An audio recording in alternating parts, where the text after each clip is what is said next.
추수감사주일을 맞아서 좀 특별히 우리 성도님들 모두와 함께 먼저 인사를 나누신 이후에 예배의 떡을, 예배의 말씀을 나누도록 하겠습니다. 주님께 감사가 넘치는 하루 되시기를 바랍니다. 우리 함께 인사 나누도록 하겠습니다.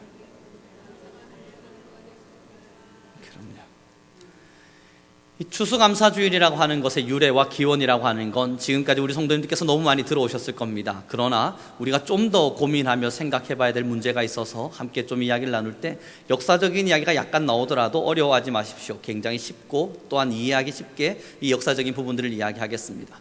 헨리 8세라고 하는 한 사람이요, 가톨릭이 굉장히 싫었어요. 그래서 성공회라고 하는 것을 국교로 선택합니다. 영국이라고 하는 나라예요. 그래서 지금도 영국은 성공회가 굉장히 강력한 나라죠.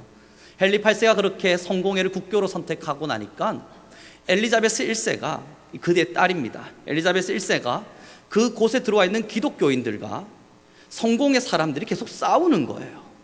이 가톨릭적인 문화를 가지고 있는 성공회와 우리 장로교적인 문화 가지고 있는 이 기독교가 계속 부딪히니까 이것을 중재합니다. 그러나 제임스 1세라고 불려지는 사람이 나중에 일어나서 그것을 싫어합니다. 제임스 1세가 왕이 됐어요. 성공회가 국교인데, 영국의 국가의 종교인데 이 기독교인들이 왜 이렇게 설치는가 싶었습니다. 그래서 그때부터 탄압이 시작됩니다. 기독교인들을 향한 영국 자체의 탄압이 시작되죠. 영적으로 너무너무 힘들었습니다. 기독교인들이 하나님을 예배하고 싶지만 제대로 예배할 수 없고 영적으로 지쳤습니다. 이곳에선 더 이상 우리가 살아갈 수 없겠구나 생각을 하곤 상선이었던 메리 플라워라고 하는 배를 타고 콜럼버스가 발견했던 신대륙으로 넘어갑니다. 영국에선 더 이상 살 수 없다. 102명의 청교도인들, 102명의 기독교인들이 먼저 그 배를 타고 신대륙으로 넘어가죠. 그리고 우리가 알고 있는 미국이라고 하는 그 아메리카에 내리게 됩니다. 그런데 영적인 자유를 찾아서 얼마나 행복했겠어요. 영국이라고 하는 이 나라에서 계속 탄압받다가 이제 우리는 영적 자유를 찾아 떠나겠다 하고 떠나서 이 콜럼버스가 발견했던 신대륙에 탁 정착했을 때 너무너무 행복했습니다. 이곳에서만큼은 하나님을 자유롭게 예배할 수 있겠구나, 영적인 해방이 일어났구나. 그런데 그 해 함께 배를 타고 왔던 30여 명이 굶주림과 풍파와 기후에 적응하지 못한 채 죽습니다. 농사를 지었는데 농사가 되질 않아요. 두 번째는 원주민들이 그들을 적대하기 시작합니다. 밀어내는 거예요. 그래서 그 사람들이, 이 청교도인이라 불려지는 이들이 영적 자유를 찾아서 신대륙을 발견해서 이제 우리가 하나님을 마음껏 예배할 수 있겠구나 하고 소리치고 나니까 이젠 육체적인 고통이 찾아온 거예요. 견딜 수가 없는 겁니다. 기도하고 기다렸습니다. 그리고 그 다음 해 감사하게도 옥수수 농사가 풍년이 되었습니다. 그때 우리의 영혼을 회복시키신 하나님이, 우리를 하나님께 마음껏 예배할 수 있도록 허락하신 하나님이 이제 우리의 삶도 지켜주셨구나. 그러면서 그 옥수수를 따고 곡식했던, 농작을 했던 그 곡식들을 베어다가 원주민들에게 다 나누어 줍니다. 그게 바로 추수감사주일을 지키게 된 시작입니다. 그러므로 이 추수감사주일날 우리가 감사를 기억할 때 그저 농작했던 것을, 우리가 이제 먹을 수 있는 것을 먹게 되었구나, 그 정도의 감사가 아닙니다. 영적으로 갈급해 있던 영혼이 이제 하나님을 자유롭게 예배할 수 있다는 그 사실로 감사하게 되는 것, 추수감사주일입니다. 그렇게 마음껏 예배할 수 있었으면 좋았지만 육적으로, 삶적으로 또 힘듦이 찾아오니까 사람들이 견딜 수가 없잖아요. 그러나 그 하나님이 우리를 외면치 않으시고 삶 또한 축복하셨구나. 이 두 가지의 감사를 같이 끌어안고 추수감사주일로서 우리는 예배 올려드리게 됩니다. 사랑하는 우리 성교 성도 여러분, 우리가 지금 추수감사주일을 맞아서 이 자리에 함께 예배하고 있다는 것은 이미 영적인 자유가 여러분들에게 주어졌다는 것입니다. 많은 국가들, 많은 나라들, 많은 민족들 가운데 아직도 하나님을 예배하지 못하고 탄압받는 사람들이 너무 많아요. 그들은 하나님을 예배하고 싶은 마음에 도망가기도 하고 피난가기도 하고 난민이 되기도 하는 것을 선택합니다. 영적인 자유를 찾아서, 아직도 이 지구 땅에 말입니다. 그러나 우리는 영적인 자유를 이미 얻었어요. 그 영적인 자유 속에서 우리는 하나님 앞에서 마음껏 예배할 수 있습니다. 이것이 여러분들의 가장 큰 감사가 되길 바랍니다. 내가 원하는 시간에 하나님의 말씀을 듣고 하나님을 예배할 수 있구나. 내 영혼이 언제나 하나님을 마음껏 만날 수 있구나. 이것이 추수감사주의를 맞이하는 여러분들에게 있어서 가장 큰 감사로 일어나야만 합니다. 내 영혼의 자유함. 두 번째는 또한 이렇게 육적인 영적인 것에 만족을 주신 이가 지금까지 여러분의 삶을 이끌어 오시는, 그러므로 여러분이 기도하고 여러분이 하나님께 원함을 구할 때 그 기도 가운데 역사하시는 하나님을 체험함으로 주님이 나의 영혼뿐만 아니라 나의 삶도 지도해 가시는구나. 그 감사가 있어야만 합니다. 저는 독립운동을 경험해 본 적이 없습니다만, 그러나 8.15 하면 강복절, 독립이 일어난 날이라고 하는 것은 누구나 다 알고 있습니다. 그러나 이제는 그저 빨간 날에 불과합니다. 맞아, 독립했었지, 아련한 추억 정도로 남아있고 역사책에서 들었던 무언가 이야기입니다. 사실 저에게도 8월 15일이 돼서 독립일이다 이야기하면 막 가슴 벅찬 눈물은 없습니다. 그저 맞아, 독립일이지, 이 날을 기억해야지, 이 날을 생각해야지. 그러나 예전에 제가 서울에서 사역할 때 90대 한 성도님이 계셨는데, 그분은요, 한번 이제 말씀을 시작하시면 독립 그때 당시 일제시대 이야기 매일 들려주시는 분이 있어요. 그분이 늘 이야기한 날이 뭔지 압니까? 8월 15일 독립. 8월 15일 독립. 8월 15일이 오기 또 한참 남았는데 매일매일 이야기하는 것이, 우리가 일본 그 탄압 안에 얼마나 힘들었는지 아는가? 진짜 힘들었지. 우리 엄마 아빠가 들려주던 이야기만 들어봐도 끔찍했지. 그래, 우리나라가 독립이 됐잖아. 이 얼마나 귀한 일인가? 날마다 이야기를 합니다. 체감한 게 달라서 그래요. 서로가 체감하고 있는 것이 너무나 달라서 이 독립일이 있었던 그 감사와 감격이 같은 날을 바라보고 있어도 그 체감한 것에 따라서 그 감사가 전혀 다른 것입니다. 그날 어느 날 그들은 자고 일어났더니 독립이 되어버렸습니다. 일본의 탄압과 압제 속에서 너무 고통스러워하다가 자고 일어났더니 8월 15일 독립이 됐대요.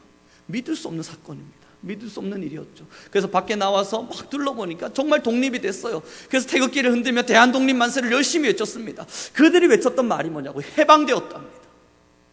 해방되었다. 이제 자유를 얻었다. 이제 해방되었다. 이게 오늘 추수감사주의를 제정한 우리 믿음의 선조들의 마음이었습니다. 우리가 이제 영적으로 해방되었다. 이제 우리가 삶적으로도 해방되었다. 하나님이 우리의 영적과 삶적인 모든 날을 다 해방시켜 주셨다. 우리 이제 여기서 마음껏 하나님을 예배하자. 또한 여기서 얻어들인 이 곡식을 가지고 하나님을 예배하며 많은 사람들과 나누자. 우리는 이제 해방되었다. 그런데 이제 이 추수감사주의를 맞이하는 지금에 있어서 우리가 왜 그 감사의 정도가 낮아질 수밖에 없냐면 체감이 달라서 그래요. 그 청교도인들이 목숨을 걸고 신대륙을 향해 갈 때, 그리고 그곳에서 1년의 시간 동안 30여 명의 동료들이 죽어가는 모습을 볼 때 얼마나 두렵고 아팠겠습니까? 얼마나 공포스러웠겠어요. 여기서 이렇게 죽겠구나. 그렇게 떨고 있는데 농사가 돼버린 거예요. 그때 그들이 느꼈던 감사. 이젠 살았다. 이젠 살았다. 사랑하는 성도 여러분, 추수감사주일입니다. 추수감사주일의 감사는 맞아, 감사해야지, 이게 아니라 이제 내가 살았다. 이제 내가 해방되었다. 그 고백으로 이 추수감사주의를 지켜나가는 겁니다. 영적인 해방과 육적인 해방, 하나님의 말씀을 마음껏 예배할 수 있는 귀한 영적인 회복과 지금도 내 삶을 주관하시는 하나님을 향해서 감사를 올려드리는 것입니다. 그러므로 이날은 저희 기독교의 전례 중에서 부활주일, 그리고 성탄주일, 그리고 추수감사주일, 참 크고 크게 진행되어지는 예배날입니다. 그러다 보니 이렇게 성찬식까지 준비하며 함께 하나님 우리를 살리셨음을 기억합시다, 하나님 우리를 구원하였음을 기억합시다 라고 하는 이 성찬식 또한 함께 진행하게 되는 것입니다. 사랑하는 우리 성도 여러분, 이제 이 말씀을 마무리 지어가면서 추수감사주일, 우리는 또 이번 년 2019년 추수감사주일, 2020년 추수감사주일 가볍게 넘어갈 수 있겠지만, 그러나 이날이 특별한 이유는, 이날을 우리가 특별하게 기억해야 될 이유는 하나님이 지금까지 여러분의 영혼을 구원해 가고 계셨습니다. 하나님이 지금까지 여러분의 영혼을 자유롭게 내버려 두셨습니다. 하나님을 마음껏 예배할 수 있도록 지키셨습니다. 그러므로 우리는 가장 뜨거운 감사로 하나님께 올려드려야 되며, 지금 우리 건강한 모습으로 또 하나님을 예배하고, 내년이 되면 또 건강한 모습으로 하나님을 예배하게 될 겁니다. 사람의 인생에 굴곡이 없진 않겠죠. 그러나 오늘 만나 아침에 잠시 인사 나눌 때 웃을 수 있잖아요. 하나님께 감사합시다, 이 인사를 나누며 그래도 웃을 수 있는 마음에 여유가 있지 않습니까? 또 돌이켜보면 참 감사할 만한 일들도 많죠. 우리의 삶을 이끌어 오신 하나님의 역사입니다. 오늘 목사님의 선교의 현장을 잠시 보셨지만, 정말 이 영상을 매번 저에게 주시고 받을 때마다 첫 번째는 너무 가슴 뭉클함이 있습니다. 정말 영적으로 누군가가 살아나고 있구나, 참 이런 귀한 사역 속에 있으시구나. 또 다른 뭉클함이 있는 것은 20대의 그 젊은 나이 선교를 가겠다고 그렇게 열심히 준비했는데 그 모든 방향을 알 수 없는 방향으로 꺾어가셔선 여기에 있게 하신 하나님, 참 선교가 그립다라는 뭉클함이 있습니다. 그날의 추수감사주일을 맞아서요, 감사한 건 그럼에도 하나님은 실수치 않으신다는 겁니다. 그럼에도 하나님은 저의 삶에, 그리고 우리 성도님들의 삶에 가장 좋은 열매로 인도해 가신다는 겁니다. 그래서 감사해요. 뜻대로 되진 않았습니다. 20대 때 선교 가겠다고 얼마나 울며 기도했는지 모릅니다. 주님, 나의 삶은 저 터키 안에서 순교의 피로 죽겠습니다. 26살 때 죽자고 기도했어요. 안 되더군요. 28살 때 태국에 가서 그 아이들의 모습을 보면서 눈물을 흘리면서 주님, 나의 피가 여기에 죽어지겠습니다 기도했는데 안 되더군요. 이래서는 안 되겠다, 내가 제대로 된 선교 훈련을 받아야겠구나. 선교원에 들어가가지고 선교 훈련을 다 받았습니다. 그리고 나서 이제 나 선교 보내주십시오 기도하는데 그 또한 안 되더군요. 뜻대로는 되진 않았지만 너무 감사한 것은 모든 것은 하나님의 섭리였습니다. 사랑하는 우리 성도 여러분, 우리가 오늘의 추수감사주일을 맞아서 내 뜻대로 된 것이 없는데 뭐 그리 감사할 것이 있는가 말할 수 있겠지만, 그러나 조금만 돌이켜보면 우리 안엔 하나님의 위대한 섭리가 있었습니다.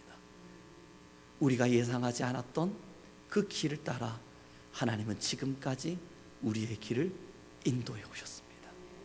그래서 앞으로도 비록 우리의 생각과 굽어지는 길을 가는 듯한 느낌이 있을지라도 우리가 신뢰함은 나의 주 하나님이 나의 영혼과 나의 삶을 끝까지 지키시리라. 그 위대한 감사가 오늘 추수감사주일을 맞아 고스란히 묻어있기를 간절히 바랍니다. 기도하겠습니다.